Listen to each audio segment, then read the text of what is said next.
We have with us now, we managed to snag Neil Buna, who is walking by our booth. Neil is the resident and humanitarian coordinator for Pakistan, and thank you so much for sitting down and joining us. When did you arrive in Istanbul? Oh, just this morning. Just this morning. Straight oh, from okay. Pakistan. Okay, great. What's your impression? So for now, it's only the expo that's opened, but... Well, the expo is pretty impressive. It's how much diversity there is. I was talking with another sort of old hand, and he was saying how large the humanitarian community or industry has grown, with a little bit of concern. Because humanitarian work should be about finding solutions in specific situations, and should be about often building on national capacities. But at the same time, I mean, the reality is that at least with climate change, it's more likely that there are going to be more disasters, climate-affected disasters. And of course, climate change, if you go back to the history of Darfur in the mid-80s when I worked there first, climate change leads to conflict as well, unfortunately. So it is possible that all this is going to be needed, even though in some ways it would be better if it was only be needed to a small extent. And for you, looking ahead to the next 2 days, there are a lot of different issues on the table. For you and your current work, what are a couple of the issues that will be discussed or potentially debated over the next 2 days that for you are most salient? Yeah, well, I think one issue is about working in conflict settings, because that's something that I've done in one of my earlier jobs in Sri Lanka, and at the moment not exactly in Pakistan, but nonetheless we're working in areas that have been affected by a conflict that is more or less finishing, and there's a lot of challenges in that, and I think that's pretty key to what a humanitarian conference should be about. But on the other side of the spectrum, it's also how do you work intelligently so that the work that you do, whether it's in response to a climate disaster, makes it less likely that those people are affected the next time around, or if it's to a conflict, that it makes it less likely that that conflict comes back. And it's good there's a lot of thought about it. I think there's still a lot of difficulty in applying that, partly because the community itself has become pretty complicated, and it makes being a coordinator even more difficult, but in some ways more enjoyable. No, absolutely.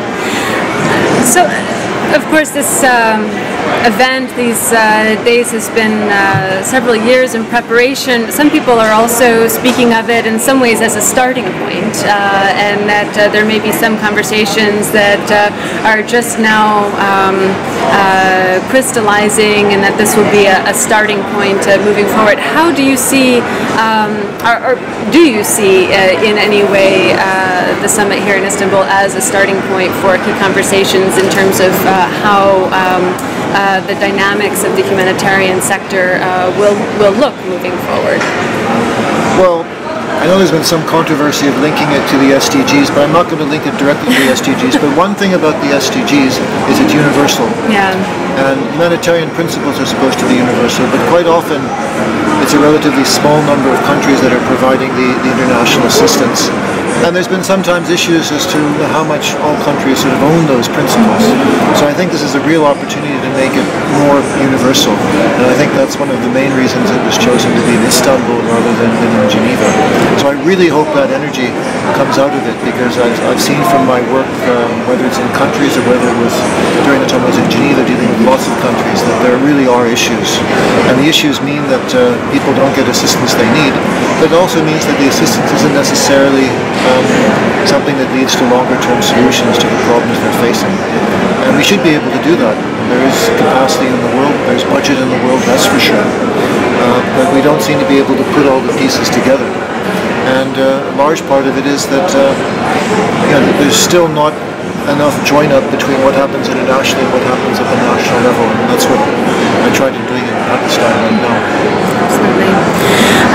So looking at the various sessions that are coming up then tomorrow and the day after, where will you be? What will be personally your focus and the sessions you're planning to participate in or having a role? Well, one of them is I'm going to go to the high-level session on natural disasters, yes. because the country I'm working in, Pakistan, has had two of the largest disasters, the 2005 earthquake that affected Kashmir and adjoining areas, and then the 2000 floods, which displaced tens of millions of people in the south of the country, but also affected the mountain areas, and the country is very vulnerable to the future floods.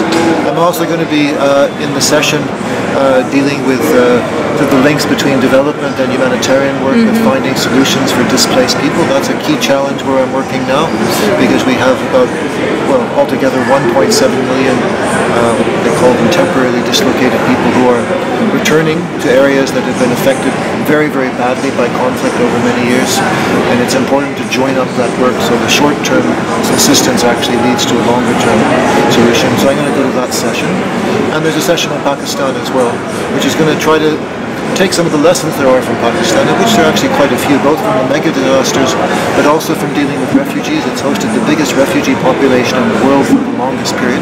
I mean, Turkey now may have a few more, yeah. but still, if you go back 30 years, Pakistan was the largest until about a year and a half. But also a lot of lessons from issues of internal displacement as well. So hopefully some of those lessons can be applied in other places. Absolutely. Well, thanks so much for taking a few minutes with us here, and I wish you a very productive coming 2 days. Thank you for the coffee. Thanks a lot.